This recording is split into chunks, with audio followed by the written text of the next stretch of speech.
ಭೇಟಿಯಾಗಿದ್ದೀರಾ? ಸಹಜವಾಗಿ ನಮ್ಮ ಪಾರ್ಟಿ ಅಧ್ಯಕ್ಷರು, ನಮ್ಮೆಲ್ಲರ ಹಿರಿಯರು, ಅದರಲ್ಲೂ ನಮ್ಮ ಸಮಾಜದ ಹಿರಿಯರು, ನಮಗೆ ಮಾರ್ಗದರ್ಶಕರಾಗಿದ್ದಂಥವ್ರು.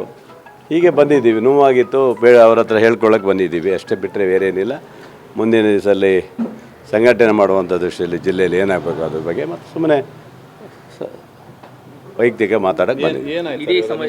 ನಿಮ್ಮ ಒಂದು ಅಸಮಾಧಾನ ವಿಚಾರ ಎಲ್ಲಿವರೆಗೂ ಬಂತು? ನಾನು ಇನ್ನೇನು ಹೇಳಿದ್ದೇನಲ್ಲ, ಪಾರ್ಟಿಗೋಸ್ಕರ, ಮುಖ್ಯಮಂತ್ರಿಗಳಿಗೋಸ್ಕರ ಯಾವುದೇ ಗೊಂದಲ ಆಗಬಾರ್ದು ಅಂತ ದೃಷ್ಟಿಯಲ್ಲಿ ಇಟ್ಕೊಂಡು ಯಾವುದೇ ರಾಜೀನಾಮೆ ಕೊಡುವಂಥದ್ದಿಲ್ಲ. ಹಾಗಾಗಿ ಎಲ್ಲ ಕ್ಯಾನ್ಸಲ್ ಮಾಡಿದೆ. ಡಿ ಕೆ ಶಿವಕುಮಾರ್ ಹೇಳಿದಂತೆ ತಾಳ್ಮೆಯಿಂದ ಇರಿ ಅನ್ನುವಂಥ ಸೂತ್ರಕ್ಕೆ ಇಲ್ಲ, ಅವರೇ ಕರೆದಿದ್ದರು ಮೊನ್ನೆ ರಾತ್ರಿ ಕರೆದು, ಅದೆಲ್ಲ ಮಾಡೋಕ್ಕೆ ಹೋಗಬೇಡಿ, ಆಯ್ತಪ್ಪ ಗೋಪಾಲ, ಆಗಿದೆ ಅಂತ ಹೇಳಿದರು.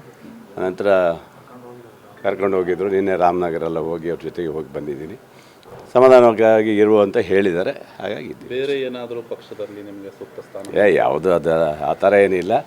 ನಮ್ಮ ಕ್ಷೇತ್ರದಲ್ಲಿ, ನಮ್ಮ ಜಿಲ್ಲೆಯಲ್ಲಿ ಪಕ್ಷ ಕಟ್ಟುವಂಥ ಕೆಲಸ ಮಾಡಬೇಕಷ್ಟೆ. ಸರ್, ಇದೇ ಸಮಯದಲ್ಲಿ ನಿಮ್ಮ ಜಿಲ್ಲೆಯ ಸಚಿವರು ಬಂದಿದ್ದರು, ಅವ್ರ ಜೊತೆ ಯಾರು?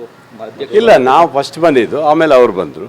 ಪಾಪ ಅವ್ರು ಅಭಿನಂದನೆ ಸಲ್ಸಕ್ಕೆ ಬಂದಿದ್ದಾರೆ. ಅವರು ಇವರಿಗೆ ಸಾಹೇಬರಿಗೆ ಅಭಿನಂದನೆ ಸಲ್ಸಕ್ಕೆ ಬಂದಿದ್ದರು ಅಷ್ಟೇ, ಮತ್ತೇನೋ ಇಲ್ಲ. ಇಬ್ಬರು ಸೇರಿ ಮಾತಾಡಿದ್ದೀವಿ ಅಷ್ಟು ಬಿಟ್ಟರೆ ಬೇರೆ ಏನಿಲ್ಲ. ನಡುವೆ ಏನಾದರೂ ಅಸಮಾಧಾನ ಏನಾದರೂ? ಅವ್ರ ಹಕ್ಕು ಅವ್ರು ಮಂಡನೆ ಮಾಡಿದ್ದಾರೆ, ನನ್ನ ಹಕ್ಕು ನಾನು ಮಂಡನೆ ಮಾಡಿದ್ದೀನಿ. ಇದರಲ್ಲಿ ನಮ್ದೇನು ಸಮಸ್ಯೆ ಏನಿಲ್ಲ, ಅದರಲ್ಲೇನಿಲ್ಲ. ಸರ್, ಈ ಬೆಳವಣಿಗೆಗಳು ನಡೀತಾ ಇರೋದರ ಜೊತೆಯಲ್ಲಿ ಒಂದು ಆಡಿಯೋ ವೈರಲ್ ಆಗಿದೆ ಸರ್. ಏನು? ಆರ್ ಬಿ ತಿಮ್ಮಾಪುರ ಅವರು ನಂದೇನ್ ಮಠ ಅವ್ರ ಜೊತೆಲಿ ಮಾತಾಡಿರುವಂಥ ಒಂದು ಆಡಿಯೋ. ಎಚ್ ಕೆ ಪಾಟೀಲ್ಗೆ ಯಾಕೆ ಸಚಿವ ಸ್ಥಾನ ಸಿಕ್ಕಲಿಲ್ಲ ಅಂದರೆ ಅವ್ರು ಸರಿಯಾಗಿ ಹೈಕಮಾಂಡ್ಗೆ ಕಪ್ಪ ಕಾಣಿಕೆ ಕೊಟ್ಟಿರಲ್ಲ, ಅದಕ್ಕೋಸ್ಕರ ಅವ್ರಿಗೆ ಮಿಸ್ ಆಗಿಬಿಟ್ಟಿದೆ ಅನ್ನೋ ರೀತಿಯಲ್ಲಿ ಇದೆ ಆ ಆಡಿಯೋ. ಗೊತ್ತಿಲ್ಲ ಸರ್, ನಾವು ಹೈಕಮಾಂಡಿಗೆ ಕೊಡೋ ಶಕ್ತಿಯಾಗಿ ಬೆಳೆದಿಲ್ಲ. ನಾವು ಅಷ್ಟೊಂದು ಹೋಗಿಲ್ಲ ಮುಂದೆ. ಅಷ್ಟು ಬೆಳೆದ ಆಗಿದ್ದರೆ, ಹಾಗಾದ್ರೆ ನಾವು ಅಧ್ಯಕ್ಷ ನಾವು ಮಂತ್ರಿ ಆಗ್ತಿದ್ವಿ ಏನೋ ಗೊತ್ತಿಲ್ಲ. ಆ ಥರ ನಮಗೇನು ಇರಲಿಲ್ಲ, ಮಾಹಿತಿ ಗೊತ್ತಿಲ್ಲ ನನಗೆ. ಅವ್ರನ್ನೇ ಕೇಳಬೇಕು ನೀವು. ಕೆಲವೊಂದಷ್ಟು ಜನ ಕಪ್ಪ ಕಾಣಿಕೆ ಕೊಟ್ಟೆ ಮಂತ್ರಿ ಆಗಿದ್ದಾರೆ ಅಂತ ಗೊತ್ತಿಲ್ಲಪ್ಪ. ಆ ಥರ ಏನು ನಮ್ಮ ಪಕ್ಷದಲ್ಲಿ ಇಲ್ಲ. ಆ ಥರ ವಾತಾವರಣ ಎಲ್ಲೂ ಕಂಡಿಲ್ಲ ನಾವು ನೋಡ್ದಂಗೆ.